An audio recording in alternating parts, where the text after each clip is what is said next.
And then at a personal level, how can there be a God? I didn't do anything wrong and I lost my job. I didn't do anything wrong and I got cancer. Or my mother died, or this happened, or that happened. And people come to the church and they say, why is God doing this to me? This is a common thing. And unfortunately, it's now starting to happen among the Muslims. Why is Allah doing this to me? I had a brother come to the masjid not too long ago. His mother had passed away. Inna lillahi wa inna ilayhi raji'un. May Allah enter her into the paradise. Right? But he came and he was distraught, apparently. And he said, why is Allah doing this to me? What's my fault in all of this? Right? And somebody gets sick. They say, why is Allah mad at me? Why is this happening to me? So first of all, understand some very basic things. Very, very basic things. When Allah said His name to us in the Fatiha, Alhamdulillah, the very next thing He told us about Himself is not Khaliq, is not Malik, is not Ar-Rahman, is not Ar-Rahim. What's the first thing He told us? Rabb. Rabbil Alamin. Rabb. And the thing with Rububiyyah, lordship, ownership, complete rights over someone, is that when if you truly accept that Allah is not just the creator, He is Rabb. Rabb. He's your Lord, and you have no rights before Him then. A slave doesn't have any rights. Property doesn't have rights. My computer, if this is my recorder, it stops working. Do I have a right to break it? To step on it? To throw it away? Is it going to file a complaint against me? No.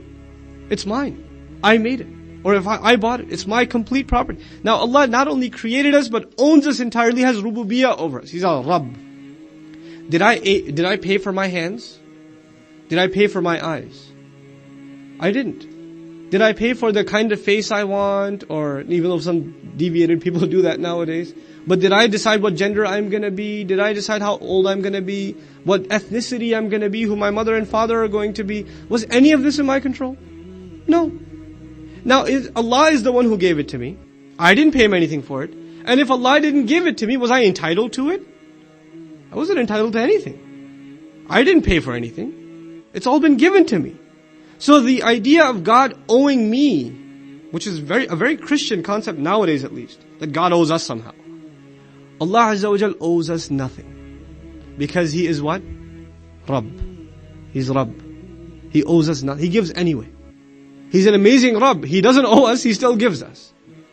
But when somebody is born and they die as a child, or there's death and there's disease and there's calamity and all of these things, when they are there and when they are not there, He is still our Rabb. He's still our Rabb. It's just like saying, why did He give me 5 fingers? Why didn't He give me 6? It's just like that. We have no control in these things when you accept Allah as Rabb. He's the Rabb and we're the Abd. That's one of the central messages of the Qur'an. Because it cuts at the root of all your other questions. When you internalize this really deep, profound reality, you accept that I'm a slave. You walk as a slave. You talk as a slave. A free person and a slave, they have different attitudes. Right? The slave, every time he opens his mouth, what does he think? Is the master listening? Right? He's not going to open his mouth he's not going to do something. He's not going to eat something until, I wonder if he's watching. Right? Employees do that. They look at the security camera before they check their email. Or make sure that, the network spy software isn't on.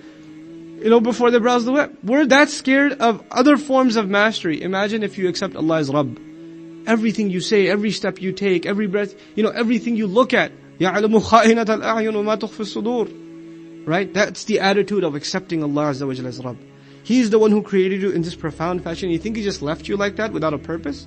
When Allah Azza wa Jalla created us, He gave us these faculties, He balanced us. فَعَدَلَكَ. Then He necessarily demands from us a purpose. Kalla, but rather not at all. In other words, Allah's disappointment with humanity, after this profound creation of the human being, after this amazingly balanced, well fine-tuned human being has been fashioned so that he can show he could be the best of all creation because he obeys Allah by choice. No, the reality is, بَلْ تُكَذِّبُونَ بِالدِّينِ. No, you lie deliberately against the deen. You lie deliberately against, then the word deen is really interesting. Now let's look at the word deen. Deen in Arabic comes from the word dain. Dain means a loan. Dain means a loan. Dana in Arabic as a verb is to give someone what you owe them completely. So the word dain and loan and dana have something similar also. it's giving someone or taking from someone a specified portion that is due back. Right? It's a very precise. Yes, inshallah. One more minute and I'll be done. That giving someone or taking a very, very specific portion that is due back. That is the essence of Islam. Everything we do, whatever we sent forward and whatever we left behind, is being precisely calculated. And if it's good, then we are owed precise amounts of good in return. And if it is evil, we are owed precise amounts of evil in return. And if you start thinking like that, you will think very carefully about every one of your actions and every one of your statements, every speech, every piece of speech you have, every action you have, if you acknowledge that this in fact is a deen. You know, when we commonly translate deen as way of life, what this really means is everything in your life, specific portion. You owe a portion to your parents. You owe a portion to your spouse. You owe a portion of your time to the salah. You owe a portion to this. You owe a portion to that. And every one of these shortcomings you show, however short you fell, is being calculated and an exact amount you will be given back. Right? وَمَا تُنْفِقُوا مِنْ خَيْرٍ يُوَفَّ إِلَيْكُمْ. Whatever you spend from good will be given to you in full. وَوُفِّيَتْ كُلُّ نَفْسٍ مَا كَسَبَتْ. Every person will be given precisely in full whatever he or she earned. Whatever he or she earned. This is in the essence of the word deen. The person who doesn't want to accept that, they come up with other delusions, they come with other distractions, because this is too strong a reality for them to accept. When Allah Azza wa Jalla said, وَمَا صَاحِبُكُمْ بِمَجْنُونَ, they were lying against the deen. They were saying that he's insane. Allah said, no, the one accompanying you is not insane. This was them lying against the deen. Then He said, وَمَا هُوَ عَلَى الْغَيْبِ بِضَنِينَ. He's not holding back information about the unseen from you. Another claim against him.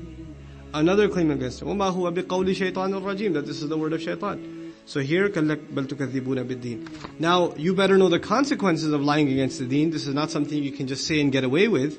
These words are sent forward. And remember, we talked about in the beginning of the surah, what the means of delivery is. First, they are recorded and archived. So the next ayah is, وَإِنَّ عَلَيْكُمْ لَحَافِظِينَ. And there's no doubt about it that even again, on top of all of you, and this alaykum, the taqdeem of it, the bringing early of it is the ta'ajjub.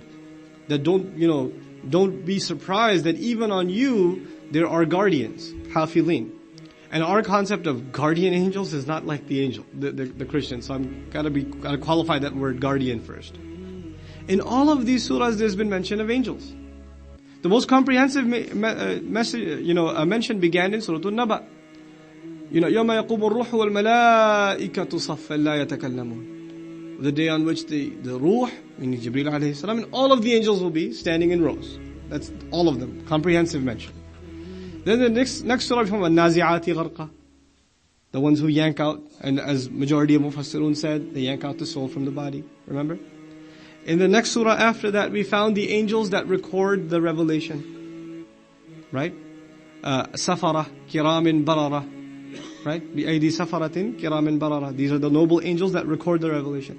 In the surah after that, we found Ar-Ruh, Jibreel alayhi salam, who delivers the revelation. Right? إِنَّهُ لَقَوْلُ رَسُولٍ كَرِيمٍ ذِي قُوَّةٍ عِنْدَ الْعَرْشِ مَكِينٍ مُطَاعٍ ثَمَّ أَمِينٍ. So this is another angel. And now again angels, but a different kind of angel. So the angels we found were the ones standing before Allah. Then we found the ones plucking the soul. Then we found the ones recording the revelation, writing the revelation. Then we found the one delivering the revelation. And now another kind of recording. What you do when you have the revelation sent to you, do you respond to it or not? Do you lie against it or not? Do you send forward your iman? Or do you procrastinate and leave behind the opportunity to accept the truth? بِمَا قَدَّمَتْ وَأَخَّرَتْ. What is mentioned here in this surah previously. So they are now the ones recording your deeds. Hafidhin. They're archived. They're not letting any one of your deeds go to waste without it being put down. Right? And now even in the general sense, whatever you're doing, they know. In response to this now that they know what you're doing, you better know what's ahead. You can put 2 and 2 together and you can figure out what's coming. There are only 2 possibilities. There is no third. Just like my friend on the bus. Why do you just have heaven and hell? Why isn't there a third option, he said. Right? Once these guys are recording and this audit is taking place, either you owe or you're in the clear. Right? Either you pay or you get paid. That's it. There's no walking away with no obligations. There's none of that. So now here, innal abrara lafi na'im. There's no doubt about it. The righteous will be in bliss.